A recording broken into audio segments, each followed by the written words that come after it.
Good morning everyone. मेरा नाम है कल्पना शुक्ला और शुरुआत करने जा रहे हैं हम आज के हमारे करंट अफेयर्स की।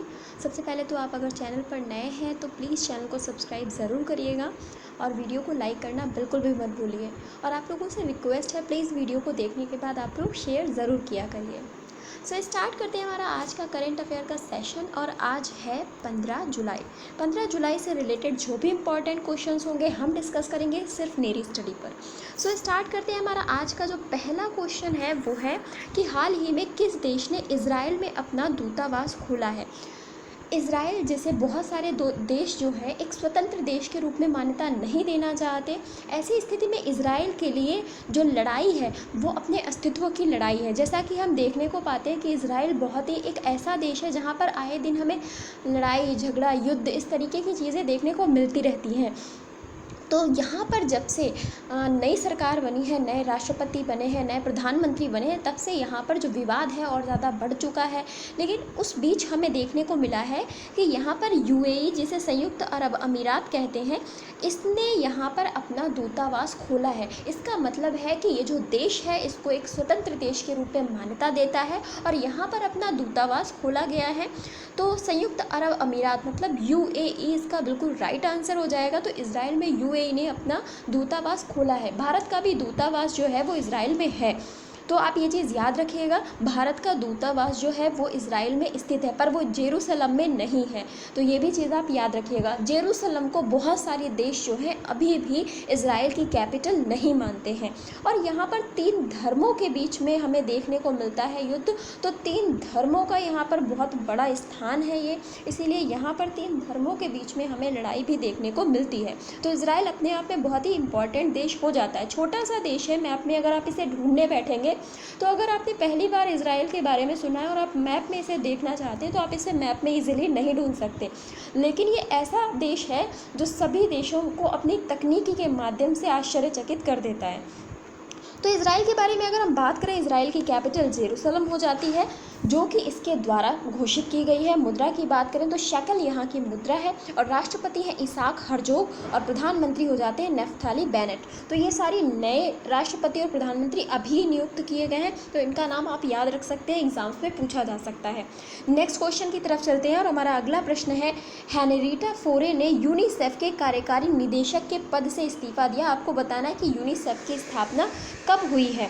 तो यहाँ पर आपने देखा होगा कि हेनरिटा एच फोरे इनका पूरा नाम है। हेनरिटा एच फोरे जो है वो यूनिसेफ की हेड थी, मतलब निदेशक थी, और इन्होंने अब अपने पद से इस्तीफा दे दिया है। तो आपको बताना है कि यूनिसेफ की स्थापना कब हुई थी। तो इसमें मैंने 4 ऑप्शंस नहीं दिए, आप सभी को पता होगा, लेकिन फिलहाल आप देख लीजिए कि यहाँ पर 1946 में यूनिसेफ की स्थापना हुई है।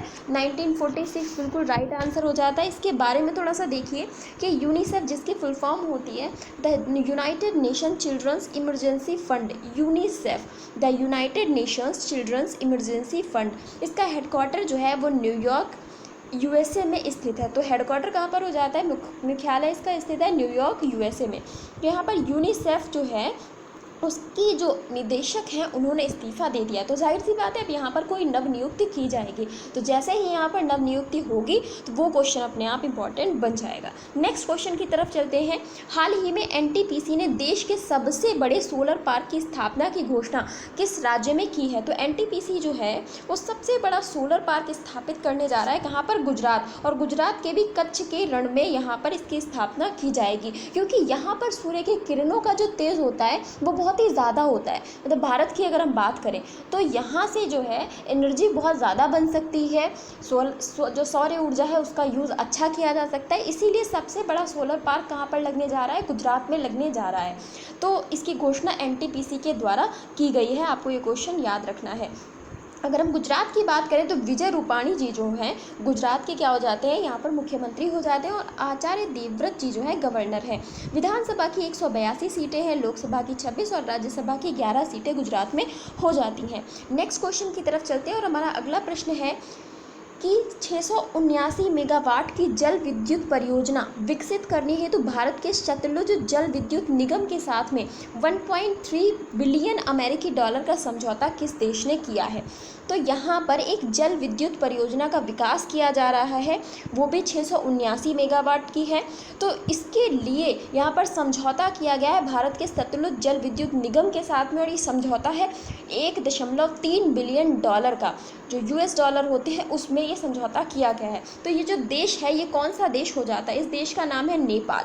तो नेपाल ने ये समझौता किया है भारत के साथ में कि हमें भाई मदद करो ताकि हमारे यहाँ भी जो जल विद्युत परियोजनाएं हैं उनको लगाया जा सके और हमें भी कुछ फ़ायदा हो सके। इसमें हम देखो आगे देखना चाहें तो यहाँ पर नेपाल की जो कैपिटल है वो हो जाती है काठमांडू। मुद्रा है यहाँ पर नेपाली रुपया। अगर पीएम की बात करें तो हाल ही में नवनियुक्त पीएम है शेर बहादुर देउबा। अब ये कितने दिनों तक यहाँ के पीएम रहते हैं ये तो देखने वाली बात है, लेकिन फिलहाल यहाँ के जो प्रधानमंत्री हैं शेर बहादुर देउबा जी को बनाया गया है। राष्ट्रपति विद्या देवी भंडारी जी हो जाती हैं, जिनको कि आदेश दिया था सुप्रीम कोर्ट ने नेपाल के कि शेर बहादुर देउबा जी को जल्दी से जल्दी यहाँ का प्रधानमंत्री बनाया जाए। नेक्स्ट क्वेश्चन की तरफ चलते हैं कि हाल ही में संपन्न हुए फुटबॉल यूरो कप 2021 में गोल्डन बूट का विजेता कौन रहा है। तो जाहिर सी बात है कि यहाँ पर जब फुटबॉल का कोई टूर्नामेंट हुआ है वहाँ पर गोल्डन बूट इस तरीके के जो उपनाम आप कह सकते हैं ये उपाधियाँ हैं ये बांटी जाती हैं। तो गोल्डन बूट का विजेता यहाँ पर कौन रहा है, तो ये रहे हैं क्रिस्टियानो रोनाल्डो।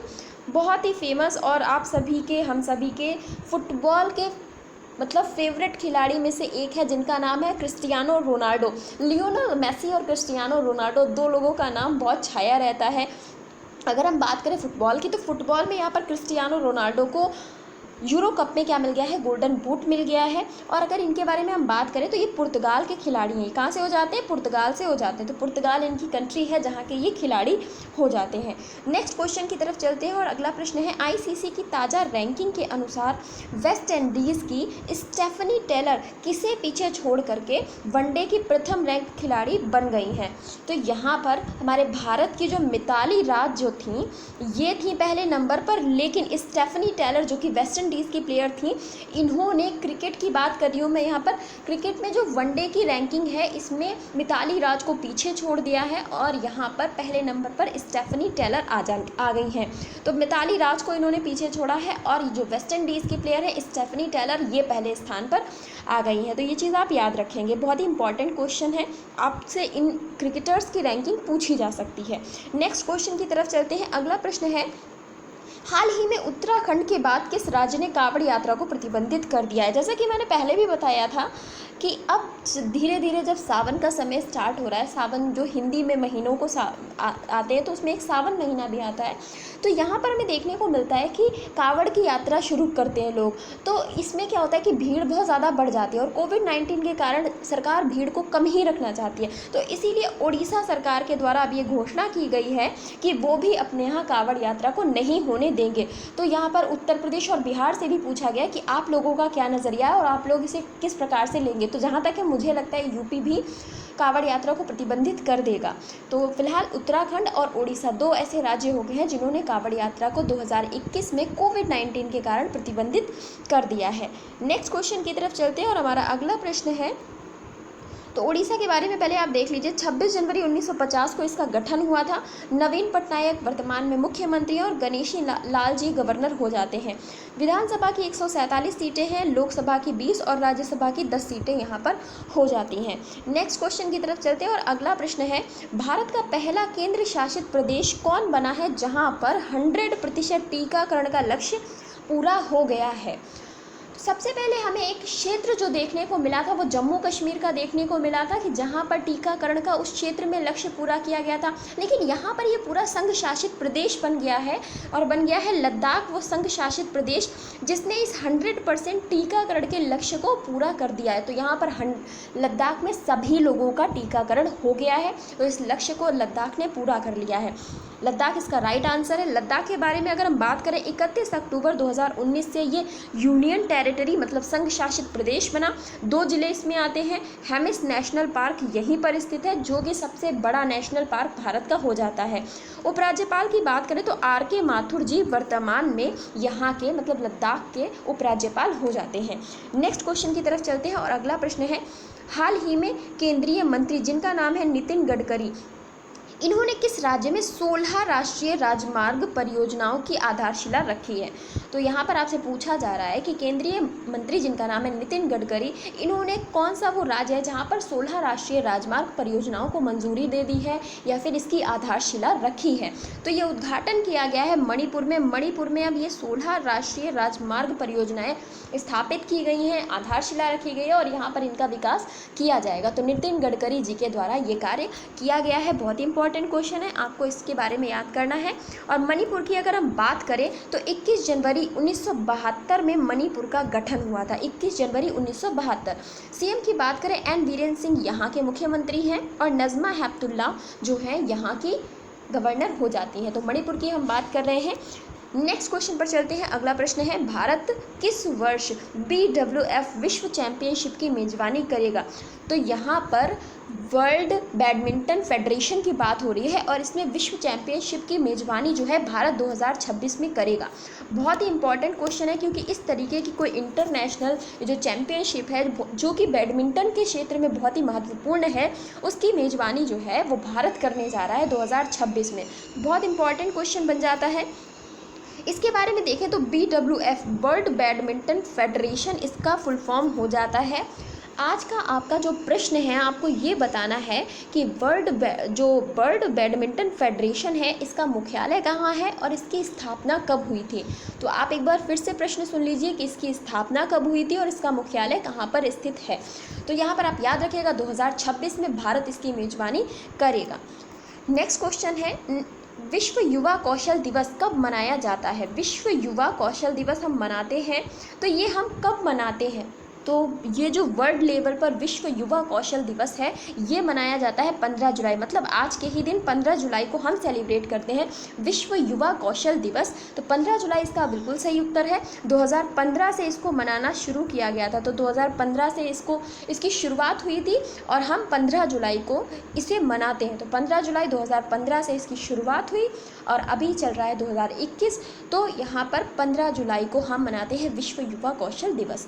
तो ये था हमारा आज का सेशन कैसा लगा ज़रूर बताइएगा और प्लीज़ वीडियो को शेयर ज़रूर कर दीजिएगा। Thank you so much.